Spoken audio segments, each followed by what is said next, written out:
तू घरात झाडू लावताना त्या झाडूचा अपमान केला आहेस. आता तुला भयंकर पाप लागेल. आता मी तुझ्या घरात एक क्षणही थांबणार नाही. मित्रांनो, माता लक्ष्मी म्हणतात की घरात रोज झाडू लावणाऱ्या स्त्रिया नकळत असा कोणता पाप करून बसतात आणि कोणत्या 3 प्रकारच्या झाडू घरात कधीही ठेवू नयेत, नाहीतर भयंकर गरिबी घरात पाऊल ठेवू शकते. घरात पडलेली साधीशी झाडूही तुमचे भाग्य उंचावू शकते किंवा खाली घालवू शकते. प्रिय प्रेक्षक हो, शास्त्रांमध्ये झाडूला माता लक्ष्मीचं स्वरूप मानले गेले आहे. योग्य पद्धतीने उपयोग केला तर हाच झाडू माणसाच्या आयुष्यात समृद्धी, सुख आणि समाधान घेऊन येतो. पण झाडूशी संबंधित छोट्यातली छोटी चूक झाली, त्याच झाडूमुळे माणूस कंगालीकडे ढकलला जाऊ शकतो. आपल्या सनातन धर्मशास्त्रांमध्ये झाडूबद्दल अनेक शुभ अशुभ संकेत, नियम आणि सूचनांचे वर्णन सापडते. झाडूविषयी काही कामे अशी आहेत जी कधीच करू नयेत, नाहीतर आयुष्यात संकटे, भांडण, अडचणी आणि गरिबी वाढत जातात. झाडू योग्य दिशेला योग्य पद्धतीने ठेवणे अत्यंत आवश्यक आहे, कारण चुकीच्या रीतीने ठेवलेली झाडू ही माता लक्ष्मीची बहीण अलक्ष्मीला आकर्षित करते, जी दरिद्रता आणि संकटांची प्रतीक मानली जाते. तर चला, वेळ न दवडता आजची कथा सुरू करूया. आणि मित्रांनो, खरी श्रद्धा ठेवून कमेंटमध्ये जय मा लक्ष्मी नक्की लिहा.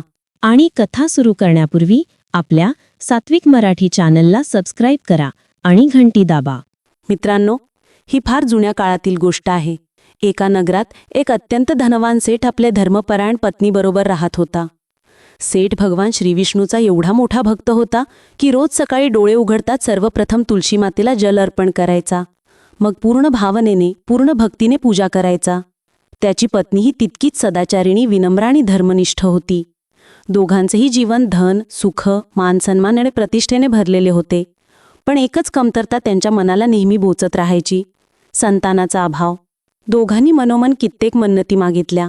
अनगणित वेळा भगवंतासमोर मस्तक झुकवले, व्रत केले, पूजा केली आणि मग एक दिवस त्यांची प्रार्थना फलद्रूप झाली. घरात एका सुंदर कन्येचा जन्म झाला. माता पित्यांनी तिचे नाव ठेवले सुनंदा.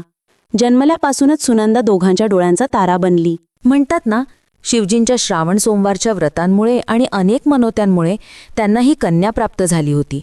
म्हणून ते तिला अक्षरशः डोळ्यांवर ठेवत. तिची छोटीशी इच्छाही अपुरी राहू देत नसत. तिला पाहिले की असे वाटायचे जणू देवराज इंद्राच्या घरातच जन्माला आलेली परी आहे. तिकडे सेठाची अपरंपार धनसंपत्ती आणि तिच्यावर हक्क असणारी ती एकमेव वारसदार. वेळ पुढे सरकत गेला आणि सुनंदा शुक्ल पक्षाच्या चंद्रासारखी निर्मळ, शीतल, आकर्षक सौंदर्य घेऊन मोठी होत गेली. पण आईवडिलांचे अतोनात लाडकोड, अतिमाया आणि कोणतीही लगाम न लावलेले पालनपोषण यामुळे ती हळूहळू बिघडत गेली. तिचा स्वभाव आळशी, चलाख, कपटी, घमंडी आणि प्रचंड अहंकारी होत गेला. ती क्षुल्लक गोष्टींवरही अपशब्द बोलायची. घरातील ज्येष्ठ मंडळी काय, नोकरचाकरांनाही ती सहजच अपमानित करायची आणि तिला त्यात काहीच गैर वाटत नव्हते. स्वच्छतेबद्दल तिला एवढा तिटकारा होता की आयुष्यात तिने कधी झाडूला हात लावला नव्हता. वेळ जात गेला तशी ती आईवडिलांकडूनही विचित्र विचित्र मागण्या करू लागली. प्रत्येक गोष्टीवर हट्ट, अट्टाहास करायची. सेठ आणि त्याची पत्नी हैराण झाले. चूक नक्की कुठे झाली हेच त्यांना समजेना. त्यांनी मनात विचार केला, कदाचित लग्नानंतर तिचा स्वभाव बदलेल, बुद्धी शहाणी होईल, ती सावरून जाईल. जेव्हा सुनंदा 16 वर्षांची झाली तेव्हा सेठाने तिच्यासाठी अनेक धनवान, प्रतिष्ठित आणि संस्कारी घरातून संबंध आणले. पण तिचा स्वभाव तर जणू वादळासारखा होता. प्रत्येक वराचा ती अपमान करायची, एखाद्याला उलटसुलट बोलायची, कोणाचा तरी उघडपणे उपहास करायची, तर कित्येकांना तर वरच्या मजल्यावरून पाणी टाकून घराबाहेर घालवायची. तिच्या या बालिश पण अत्यंत अहंकारी वागण्यामुळे संपूर्ण नगरात तिची वेगळीच प्रतिमा तयार झाली. लोक तिला भेटणे काय, तिच्या घरासमोरून जातानाही घाबरू लागले. या सगळ्यामुळे आता सेठ आणि त्याची पत्नी रोज चिंतेत, दुःखात बुडून गेले. इतकी लाडकी मुलगी इतक्या वाईट मार्गावर कशी काय गेली हे त्यांना काही केल्या उमजेना. अशा या भारी वातावरणात एक दिवस असा प्रसंग घडला ज्यांनी संपूर्ण कुटुंबाचं जीवनच बदलून टाकले. एके दिवशी सुनंदा आपल्या सख्या बहिणींसोबत जंगलात फेरफटका भरायला गेली होती. अचानक तिची नजर त्या वनात राहणाऱ्या एका अत्यंत गरीब ब्राह्मण तरुणावर पडली. त्या युवकाचं नाव होतं शांतनू. नावाला साजेसा त्याचा स्वभाव गहन, शांत, संयमी आणि अत्यंत विनम्र. तो बुद्धिमान होता, सर्व शास्त्रांचा अभ्यासक आणि भगवान विष्णूचा अनन्य भक्त. रोज तो सकाळी स्नान करून तुलसी मातेला जल अर्पण करायचा. मग गावातल्या शिवमंदिरात जाऊन पूर्ण भक्तिभावाने पूजा करायचा. साधे जीवन, सरळ मार्ग आणि अंतःकरणात असीम श्रद्धा एवढेच त्याचे धन. त्याचवेळी सुनंदा आपल्या सख्यांसोबत वनात हिंडत फिरत होती आणि अचानक तिची नजर शांतनूवर थांबली. पहिल्यांदाच तिला एखादा तरुण इतका साधा तरीही इतका आकर्षक वाटला. शांत, स्थिर चेहरा, सुसंस्कारित वर्तन आणि निर्मळ व्यक्तिमत्व. हे सगळे पाहून सुनंदाच्या अंतःकरणात काहीतरी वेगळेच हल्ले, जी ती स्वतःही समजू शकत नव्हती. क्षणातच ती त्याच्या रूपावर आणि स्वभावावर मोहित झाली. आता काय? घरी परतताच सुनंदाने कोणतीही उसंत न घेता वडिलांना म्हटले, पिताजी, माझ्यासाठी तुम्ही कित्येक धनवान, नामांकित वर पाहिलात, पण माझे लग्न तर त्या ब्राह्मण तरुणाशीच होईल ज्याला मी आज वनात पाहिले, जो ब्राह्मणांसोबत पूजा करायला जात होता. ही गोष्ट ऐकून सेठ आणि त्याची पत्नी दोघेही अवाक झाले. मुलीच्या निवडीवर त्यांना आश्चर्यही वाटले आणि काळजीही. पण मुलीचा हट्ट, तिचा आनंद यांच्यापुढे त्यांनी मन शांत केले. दुसऱ्या सकाळीच सेठ आणि सुनंदा त्या युवकाला पाहण्यासाठी त्याच्या जंगलातल्या कुटीत गेले. कुटीतील अत्यंत दारिद्र्य पाहून सेठाच्या मनातल्या श्रीमंतीच्या सवयींना धक्का बसला. मन आतून कुरतडू लागले. तरीही मुलीची आठवण काढून त्याने ठरवले, आधी मुलाला समजून घेणे गरजेचे आहे. ते त्याच्याजवळ गेले आणि विनम्रपणे म्हणाले, हे लिप्रवर, कृपा करून आपल्या पूर्ण परिचय द्या. शांतनूने साध्या स्मितहास्याने त्यांचं स्वागत केले. या, तुमचे स्वागत आहे. माझे नाव शांतनू. मी गरीब ब्राह्मण आहे. घरात वृद्ध आईवडील आहेत. मंदिरात पूजा आणि सेवा करूनच माझे जीवन चालते. सांगा, मी तुमची काय मदत करू शकतो? सेठ हळू आवाजात म्हणाला, हे विप्रवर, ही माझी कन्या सुनंदा. ही तुम्हाला मनोमन इच्छिते आणि तुमच्याशी विवाह करू इच्छिते. हे ऐकून शांतनू दचकलाच. गंभीर स्वरात म्हणाला, हे श्रेष्ठ, मला क्षमा करा. मी तुमच्या आणि तुमच्या कन्येच्या योग्य नाही. तुमचे वैभव, प्रतिष्ठा माझ्यापेक्षा कितीतरी पटीने मोठी आहे. तुम्ही आमची थट्टा तर करत नाही ना? मी गरीब आहे, माझ्याकडे धन नाही. तुमच्या कन्येला ज्या सुखसोयी आज मिळत आहेत त्या मी कधी देऊ शकणार नाही. तेव्हा सेठाने प्रेमाने त्याला समजावले, चिंता करू नकोस बाळा. मी तुला आणि माझ्या मुलीला इतकी संपत्ती देईन की तुम्हा दोघांचेही आयुष्य निर्धास्त जाईल, कोणताही त्रास येणार नाही.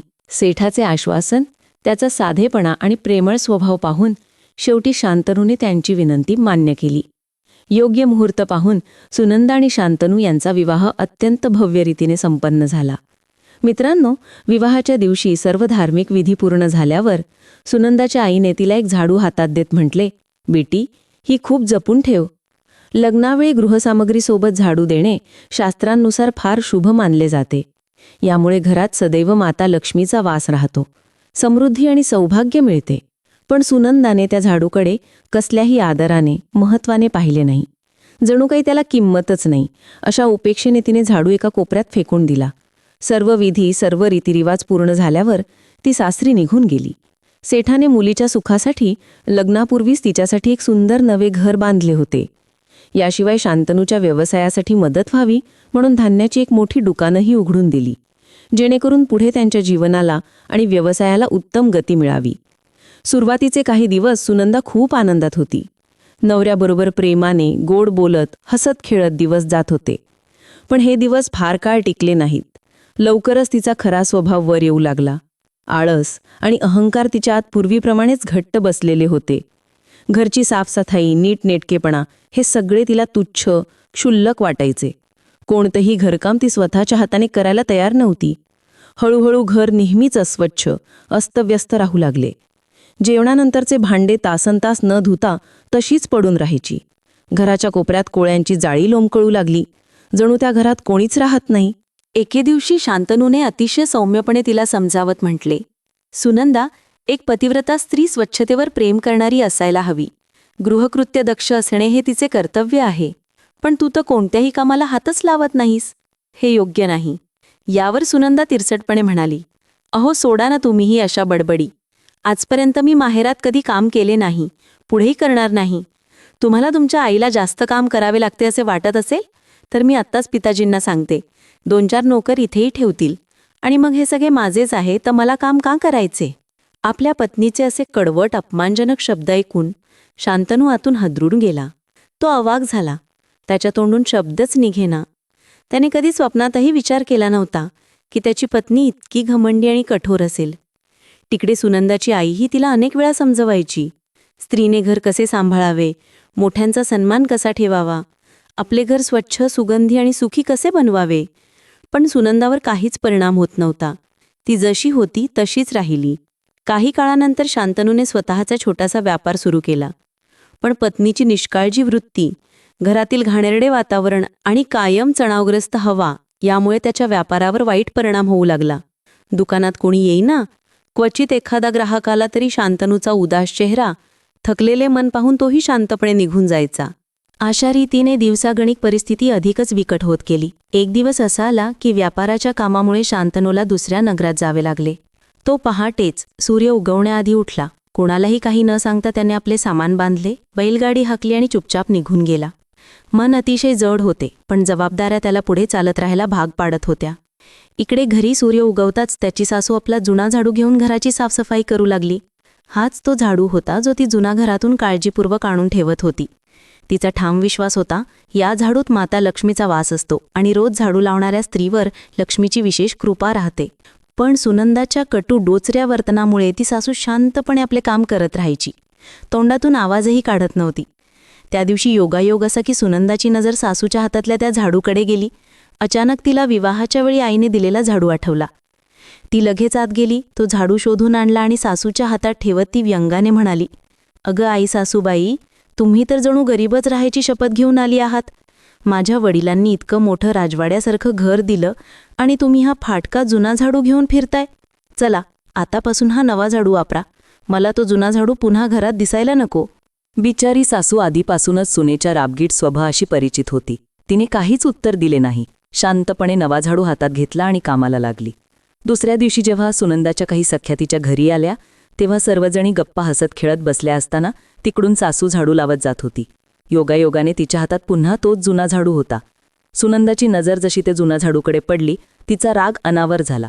ती संतापाने उठली, सासूच्या हातातून झाडू हिसकावून घेऊन घराबाहेर फेकून दिला आणि ओरडली, "अगं म्हातारी, मी तुला स्पष्ट सांगितलं होतं ना, हा जुना झाडू घरात ठेवू नकोस. माझ्या सख्यांसमोर माझी नाचक्की का करतेस? माझ्या वडिलांनी तुला राहायला घर काय दिलं की तू माझेच शब्द पायाखाली तुडवशील? तुला इथे राहायचं असेल तर माझ्या नियमांनी राहावं लागेल, नाहीतर या घरात राहण्याचा तुला काही अधिकार नाही." सुनेच्या तोंडून असे कठोर अपमानास्पद शब्द ऐकून बिचारा सासूच्या पायाखालची जमीनच सरकली. ती काहीच बोलू शकली नाही. आपली वस्त्रे, थोडेफार सामान गोळा केले आणि पतीसोबत शांतपणे जुन्या घराकडे परत निघून गेली. तिच्या मनावर खोल जखम झाली होती. सुनेचं असं वागणूक तिला अजिबात सहन झाली नाही. इकडे संध्याकाळी घरी आलेल्या पाहुण्यांसाठी सुनंदने जेवण बनवले. सगळ्यांना प्रेमाने वाढले. सर्वांनी हसत खेळत जेवण केले. पण जेव्हा स्वतः सुनंदा जेवायला बसली, तेव्हापर्यंत सारं अन्न संपलेलं होतं. तिच्या आयुष्यात पहिल्यांदाच असे झाले, भरलेले घर, भरपूर अन्न बनवूनही तिला रिकाम्या पोटी झोपावे लागले. तिच्यासाठी हे आश्चर्यकारकही होते आणि अपमानास्पदही. पुढच्या सकाळी उठल्यावर तिने घरभर पसरलेली घाण, अस्ताव्यस्तपणा पाहिला. नाही म्हटले तरी तिला जबरदस्तीने झाडू हातात घ्यावा लागला. तिने सफाई तर केली, पण काम संपताच झाडू एका कोपऱ्यात फेकून दिला आणि पायाने लाथ मारून कपाटाखाली ढकलून दिला. मित्रांनो, ती कधी झाडू डोक्यावर ठेवायची, कधी उलटा टेकवून ठेवायची, कधी दाराच्या मधोमध टाकून द्यायची. अनेकदा तर ती संध्याकाळनंतर सूर्यास्तानंतरच झाडू लावायची आणि कचरा थेट घराबाहेर फेकून द्यायची. शास्त्रांनुसार हे सर्व आचारविचार माता लक्ष्मीचा अपमान मानले जातात. दुर्भाग्य आणि दारिद्र्यतेला घरात निमंत्रण देणारे आहेत. पण सुनंदाला या गोष्टींचा थोडाही अंदाज नव्हता. तिच्यासाठी हे फक्त सामान्य घरकाम होते, ज्यात ती नकळत मोठमोठ्या चुका करत राहिली. दुसऱ्या दिवशीही स्नान करून तिने जेवण केले. घरात आलेल्या पाहुण्यांना वाढले. पण पुन्हा तोच प्रकार. जेवण पूर्ण संपले आणि तिच्या ताटात एकही घास उरला नाही. ती चकित झाली. मनात विचार करू लागली, मी आज रात्रीपेक्षा कितीतरी जास्त जेवण बनवले, तरी माझ्यासाठी काहीच कसे उरले नाही. थोड्या वेळाने तिने स्वतःसाठी वेगाने भात शिजवला. थोडा अन्न खाऊन दिवस काढला. दुसऱ्या दिवशीही तिने झाडू लावले. पण सवय तीच. साफसफाई झाल्यावर झाडूला पायाने ढकलून बाहेर काढायची. दारामागे उभं करून ठेवायची. तिला माहीतच नव्हते की ती हळूहळू आपल्या घरातून शुभतेला, सौभाग्याला बाहेर ढकलत आहे. मित्रांनो, नियतीला काही वेगळेच मान्य होते. सुनंदा जाणते अजाणते चुका करत राहिली. पण तिच्या घरात वाढणारी नकारात्मकता, दुर्भाग्य, सततचे अपयश याची तिला मुळीच जाणीव नव्हती. सासू सासरे घर सोडून गेल्यानंतर ती एकटी पडली. त्यामुळे कंटाळा घालवायला रोज नवनवे पाहुणे येऊ लागले. ती प्रत्येक वेळी आधीपेक्षा अधिक जेवण बनवायची. पण प्रत्येक वेळी जेवण पूर्ण संपून जायचे आणि तिच्या वाट्याचे कणही उरायचा नाही. घरात सर्व सुविधांसह भरपूर धन असूनही तिचे जेवण दिवसेंदिवस अधिकच कठीण, असह्य बनत गेले. बाहेरून पाहायला ती महालाची राणी वाटायची, पण अन्नाची कमतरता आणि सततच्या दुर्भाग्यामुळे ती हळूहळू कुरुष, अशक्त आणि विदीर्ण होत गेली. काही दिवस असेच गेले. एक दिवस शांतनू व्यापारी काम उरकून घरी परतला. घरात पाऊल टाकताच त्याने पाहिले, आई वडील कुठेच दिसत नव्हते. तो घाबरला. घाईघाईने म्हणाला, अगं भाग्यवान, माझे आईबाबा कुठे आहेत? कित्येक दिवसांपासून दिसत नाहीत. मी तर संपूर्ण वाटेत त्यांचा शोध घेत आलो. तुला काही माहीत आहे का ते कुठे गेले? सुनंदा निर्लज्जपणे म्हणाली, त्यांना माझ्यासोबत राहणे आवडलं नाही, म्हणून ते त्यांच्या जुन्या घरात परत गेले. त्यांना इथे राहण्याची काही विशेष गरजही नव्हती. हे ऐकून शांतनूचा हृदयच तुटला. त्याला सगळा प्रकार समजला. सुनंदाला त्याचे आईवडील बोज वाटू लागले होते. त्याला ठाऊक होते, तो काही बोलला, वाद वाढेल, घरात कलह माजेल. म्हणून त्या दिवशी त्याने काहीही न बोलता शांतपणे जेवण केले आणि जड अंतःकल्लाने झोपून गेला. दुसऱ्या दिवशी सकाळी पतीपत्नी अंगणात काही किरकोळ कारणावरून वाद घालत उभे होते. तेवढ्यात त्यांनी पाहिले, एक साधू त्यांच्या घरासमोर येऊन थांबला. त्या साधूने घराकडे दोन्ही हात जोडून नमस्कार केला, काहीतरी मनात म्हणाला आणि पुढे निघून गेला. दोघेही दचकले. हा साधू नक्की कोणाला नमस्कार करत होता? पण आश्चर्य इथेच थांबले नाही. दुसऱ्या दिवशीही तोच प्रकार. साधू आला, घरासमोर उभा राहिला, हात जोडून नमस्कार केला आणि शांतपणे पुढे निघून गेला. हळूहळू हे रोजचेच झाले. इकडे सुनंदाची वाईट सवयी, तिचा आळस, घमंड, घराची उच्छृंखल अवस्था, सगळं काही वाढतच राहिले. हळूहळू घरातील सर्व धन संपत गेले. ती पुन्हा पुन्हा वडिलांकडून पैसा मागून आणली आणि अखेर स्वतःच्या वडिलांनाही कंगाल केले. शेवटी एक दिवस असा आला की शांतनू तिच्या सवयींना, तिच्या कठोर वागण्याला कंटाळून सर्व काही सोडून गेला. तो पुन्हा आपल्या आईवडिलांची सेवा करू लागला आणि त्यांना घेऊन जुन्या घरात जाऊन राहू लागला. आता या मोठ्या घरात सुनंदा एकटी उरली. मित्रांनो, तो साधू काही साधासुद्धा नव्हता. तो साक्षात भगवान श्रीहरी विष्णूच होते, जे साधूचे रूप धारण करून पृथ्वीवर अवतरले होते. कारण शांतनूचे आईवडील हे श्रीविष्णूचे खरे निष्ठावान भक्त होते. भक्तवत्सल प्रभू स्वतः त्यांच्या मदतीला, त्यांच्या मार्गदर्शनासाठी आले होते. पण इथे सुनंदाची अवस्था प्रचंड विचित्र झाली होती. आता ती पूर्णपणे एकटी पडली होती. तरीही तिचा स्वभाव काही बदलला नाही. जेवढा पैसा उरला होता तोही तिने ऐशारामात उडवून दिला. तिच्या वडिलांनीही शेवटी तिचा त्याग केला आणि ती पूर्णपणे कंगाल, बेसहारा, एकटी त्या मोठ्या पण ओसाड घरात राहू लागली. आता तिला स्वतःच्या कर्मांची फळे स्पष्ट दिसू लागली. पण वेळ फार पुढे निघून गेली होती. मित्रांनो, तरी एक गोष्ट मात्र बदलली नव्हती. तो साधू रोज पूर्वीसारखाच तिच्या घरासमोर येत असे, हात जोडून प्रणाम करत असे, काहीतरी मनात बोलत असे आणि शांतपणे निघून जात असे. शेवटी एक दिवस सुनंदाला हे पाहवतच नाही. ती संतापाने घराबाहेर आली आणि साधूला उद्देशून म्हणाली, अरे साधू, रोज रोज माझ्या घराला नमस्कार करून काय साध्य करतोस? माझ्या घरात आता काहीच उरलेले नाही. तरीही तू रोज इथे येतोस, हात जोडून उभा राहतोस. तुला नक्की हवे तरी काय? साधू हसले आणि अत्यंत शांत स्वरात म्हणाले, हे पुत्री, मी तुमच्या घरात विराजमान असलेल्या देवी अलक्ष्मीला नमस्कार करतो. तुझ्या घरातली घाण, आळस, अहंकार, अभिमान, कटुवाणी हे सर्व अलक्ष्मी स्वरूपच आहे. मी त्यांनाच प्रणाम करतो, जेणेकरून त्या माझ्या घरात कधीच प्रवेश करू नयेत. म्हणून दररोज जेव्हा मी तुमच्या घरासमोरून जातो, तेव्हा अलक्ष्मीजींना दुरूनच प्रणाम करून पुढे जातो. बघ, त्या तुझ्या घराच्या छतावर बसल्या आहेत. मित्रांनो, आता काय होणार? हे ऐकताच सुनंदाच्या प्राणांचा ठोका चुकला. तिचे पाय थरथरले, जणू पायाखालची जमीनच निघून गेली. चेहरा फटक पडला. ती काही क्षण बोचक्यासारखी उभी राहिली. श्वास घ्यायलाही त्रास होऊ लागला. आवाज घशात अडकून पडला. स्वतःला थोडे सावरल्यानंतर तिच्या मनात विचार आला, मी किती भयंकर अपराध केला आहे. तिने स्वतःच्या हातांनी माता लक्ष्मीला घरातून घालवून दिले होते आणि अलक्ष्मीला, म्हणजेच दरिद्रतेला, कलहाला, दुःखाला आपल्या घरात राजवट दिली होती. हे समजताच ती जोरजोरात रडू लागली. तिच्या लक्षात आले, आयुष्यात जे काही वाईट घडले ते तिच्या स्वतःच्या कर्मांचेच फळ होते. ती साधूंच्या चरणांवर कोसळली आणि अश्रूंनी भरलेल्या डोळ्यांनी म्हणू लागली, हे महात्मन, माझ्यावर कृपा करा. मला काही उपाय सांगा. मला या भीषण संकटातून बाहेर काढा. सुनंदाच्या डोळ्यातून ओघळणारा पश्चात्ताप पाहून साधू, जे प्रत्यक्षात साक्षात भगवान श्रीहरी विष्णू होते, प्रेमळ पण कठोर सत्य सांगू लागले. हे पुत्री, जर तुझ्यात धैर्य असेल तर ध्यानपूर्वक ऐक. हे सर्व तुझ्या स्वतःच्या चुकांचे परिणाम आहेत. तू घरात ठेवलेल्या झाडूचा अनादर केलास, तिला अपवित्र केलेस, तिरस्काराने वागवलेस. ह्यामुळेच माता लक्ष्मी रुष्ट होऊन तुझ्या घरातून निघून गेल्या. सुनंदा रडत म्हणाली, हे स्वामी, मला क्षमा करा. आजपासून मी माता लक्ष्मीची नित्य पूजा करीन. माझ्या अपराधांसाठी क्षमा मागेन. कृपा करून माझे मार्गदर्शन करा. मित्रांनो, तेव्हा साधुरूपी भगवान विष्णू म्हणाले, हे पुत्री, उठ आणि शांत हो. मी तुला मार्ग दाखवतो, पण आता तुला माझे प्रत्येक शब्द मनात कोरून ठेवावे लागतील. सुनंदा दोन्ही हात जोडून त्यांच्या पायाशी वाकली आणि म्हणाली, महाराज, मी तयार आहे. कृपा करून मला योग्य मार्ग दाखवा.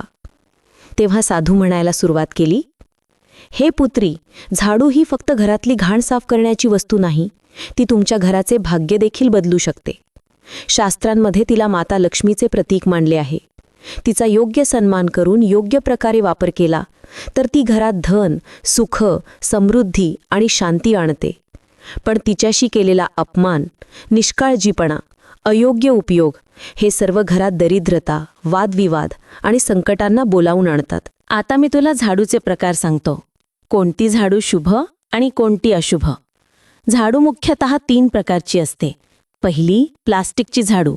ही पूर्णपणे त्याज्य, टाळण्यासारखी मानली जाते. यात कोणतीही सात्विक, धार्मिक ऊर्जा नसते, म्हणून शुभ कार्यात घरात तिचा वापर करणे योग्य नाही. दुसरी, सिक्यांची म्हणजे नैसर्गिक काडीची झाडू. ही सर्वांत पवित्र, योग्य आणि उपयुक्त मानली जाते. काही ठिकाणी तिला लक्ष्मीचं वाहनही मानले गेले आहे.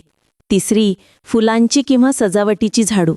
ही फक्त सजावटीसाठी, शोभेकरता वापरायची. घराची साफसफाई करण्यासाठी कधीही वापरू नये. घरात रोज साफसफाईसाठी नेहमी नैसर्गिक सिक्यांचीच झाडू वापरली पाहिजे. हे पुत्री, झाडू विकत घेण्याचा काळ देखील तुमच्या भाग्यावर परिणाम करतो. झाडू खरेदी करण्यासाठी शनिवार, मंगळवार किंवा रविवार हे क्रूर वार अत्यंत शुभ मानले जातात. या दिवशी घेतलेली झाडू घरातील नकारात्मकता दूर करण्यास मदत करते. पण सोमवार, बुधवार, गुरुवार आणि शुक्रवार या दिवशी झाडू खरेदी करणे अशुभ मानले जाते.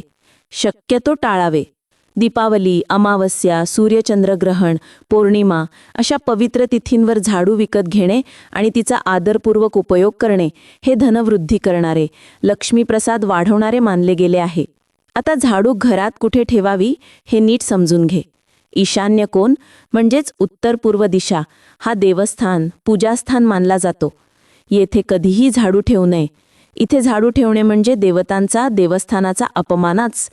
घरात झाडू ठेवण्यासाठी दक्षिण पश्चिम कोन सर्वांत उत्तम मानला जातो. हा नेतृत्वाचा कोन आहे आणि घरातील कर्त्याच्या प्रगतीचा द्योतक आहे. आता झाडू लावण्याचा योग्य वेळ आणि त्याचे परिणाम समजून घे. पहाटे सूर्योदयाआधीचा वेळ हा सर्वांत शुभ मानला जातो. यावेळी झाडू लावल्याने घरातून दरिद्रता, रोग, कष्ट आणि नकारात्मक शक्ती दूर होतात आणि माता लक्ष्मी प्रसन्न राहतात. दुपारचा वेळ सामान्य, विशेष लाभ नसला तरी अपायही नाही. गरज वाटेल तसा साफसफाईचा उपयोग करू शकतो. पण संध्याकाळचा, सूर्यास्तानंतरचा वेळ, यावेळी झाडू लावणे अत्यंत अशुभ मानले गेले आहे. यावेळी झाडू लावली, कचरा घराबाहेर टाकला तर लक्ष्मी घर सोडून जातात आणि अलक्ष्मीचा म्हणजेच दरिद्रतेचा प्रवेश होतो. हा काळ देवी देवतांच्या विश्रांतीचा मानला जातो. त्यावेळी जमेल तितकेच झाडू, कचरा टाळावा. तरीही काही अपरिहार्य प्रसंग येतात. दूध सांडते, काही तुटते, अपघात होतो. अशावेळी रात्री झाडू मारायची असेल तर फक्त त्या जागेची घाण एका बाजूला एकत्र करून ठेवावी. पण तो कचरा रात्री घराबाहेर टाकू नये. तो सूर्योदय झाल्यावर सकाळीच बाहेर फेकावा.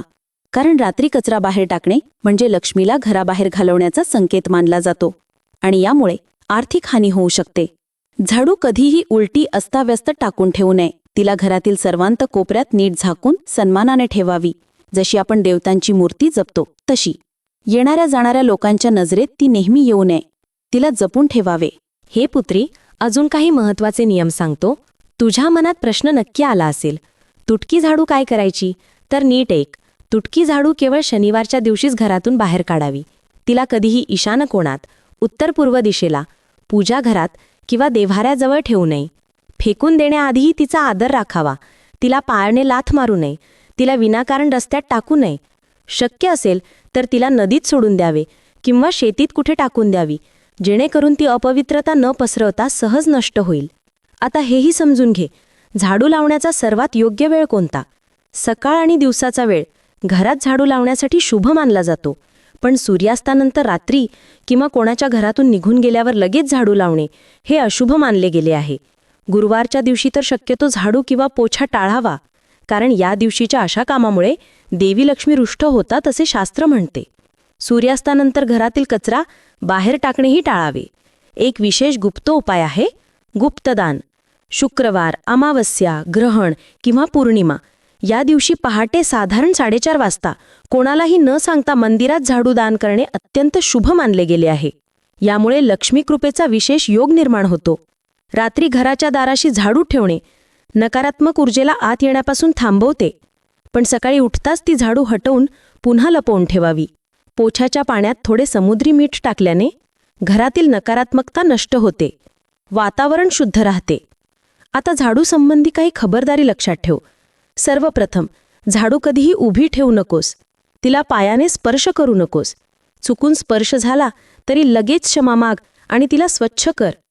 झाडूने कधीही प्राणी, विशेषतः गाय किंवा बकरीला मारू नकोस. कोणत्याही शुभ कामासाठी कोणी घरातून निघून गेल्यावर लगेच झाडू लावू नये, नाहीतर त्या कामात अडथळे, दोष निर्माण होतात.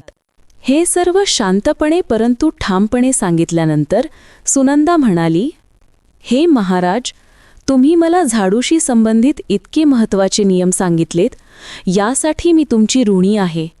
पण मी अनेक दिवसांपासून नीट अन्नही खाऊ शकत नाही. रोज मी भरपूर जेवण बनवते, पण जसेच मी जेवायला बसते साऱ्या थाळ्या रिकाम्या झालेल्या असतात, अन्न संपलेले असते.